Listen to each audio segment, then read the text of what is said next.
So with rainy season approaching and springtime coming, we often see a resurgence in some potty training issues. So if you have a dog who is sensitive about the rain or sensitive about getting their little toesies wet, you may want to plan ahead.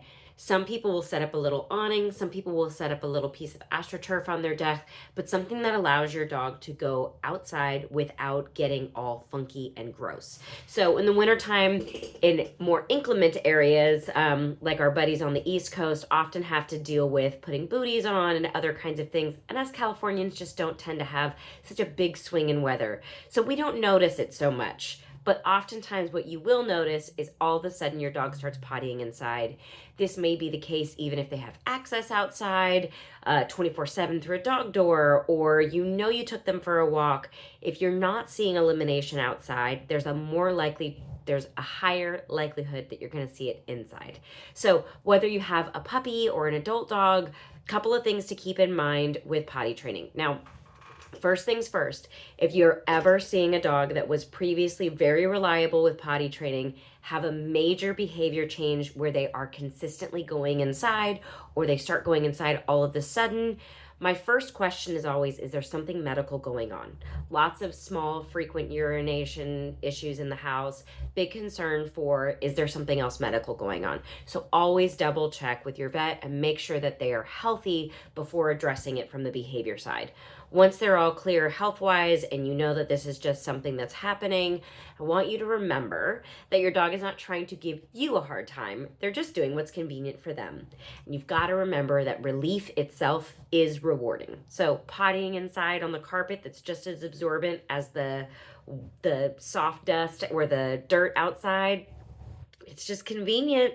Why would I go all the way outside when it's funky and cold where I could just hop out of bed, go pee in the bathroom, come right back, right? So they're not doing this to spite you. This is just as simple as feels good and I'm able to do it.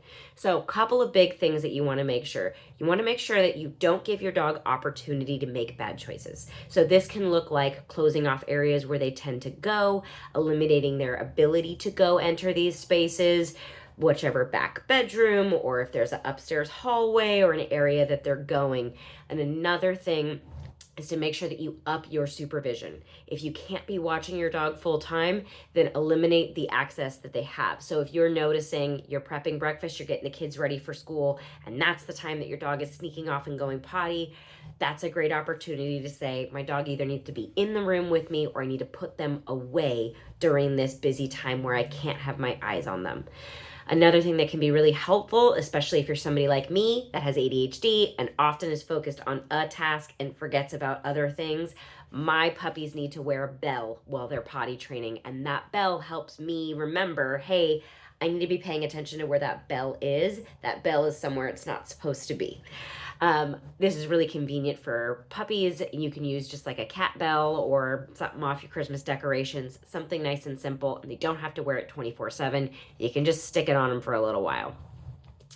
Another thing that can come in handy, especially if you're dealing with marking. So marking is where your dog may be lifting their leg up onto a furniture or an item, is something called the belly band. This is really convenient for males who mark, and it is literally just a little sweater fabric piece that goes around their belly, covering their penis. So when they do lift their leg to pee, it catches the urine. So you're keeping your objects from smelling like urine, because things like couches can be really difficult to get that urine smell out of, enough so that they aren't reinforced to pee there again. So the belly band can be really helpful, especially if you have an intact male that is marking.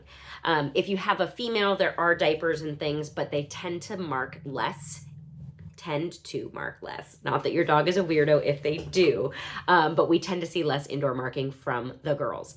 That being said, these are the same potty diapers that you would use for a female in heat. It's a similar item, and that is not a tool for potty training in the sense that they wear that forever. That is a tool to get you through a rough patch, and the goal is going to be to get out of that as fast as possible.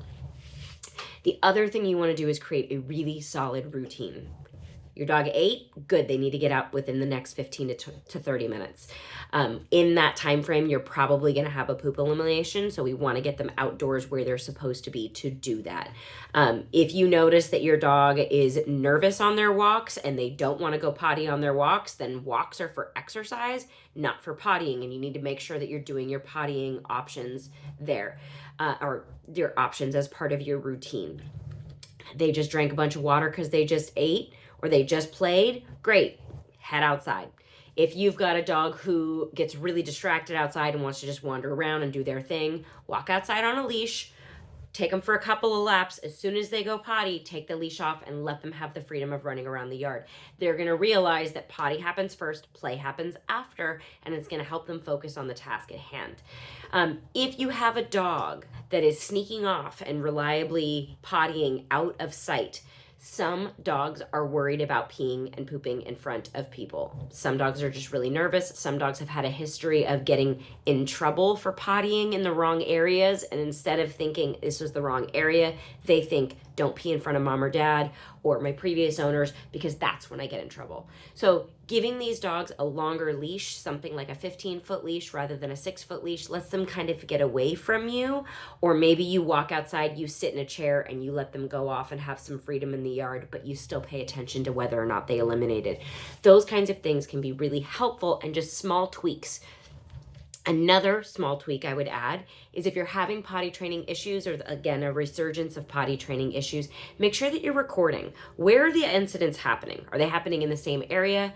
When are they happening? Are they happening in a certain time of day? Are they happening, and it's not necessarily, well, they happen when my wife is home or when my husband is home or when the kids are home. It's not necessarily a person problem, but it may be a supervision issue. So maybe some people manage a little bit more closely. Maybe some people manage in a different way, but that's not necessarily to say that there's something wrong. We just need to figure out the common denominators of what's happening, what time of day is it, and where are they in the house. Those things can help us prevent more efficiently.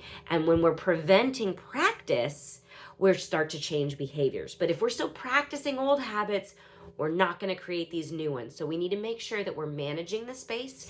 And if we can't manage the space with baby gates and exercise pens and closed doors, then maybe we need to manage the animal and have them on leash or in a pen or in a crate, or in an outdoor setup, one that is appropriate and ethical for them to be in, as long as the weather isn't too inclement for that.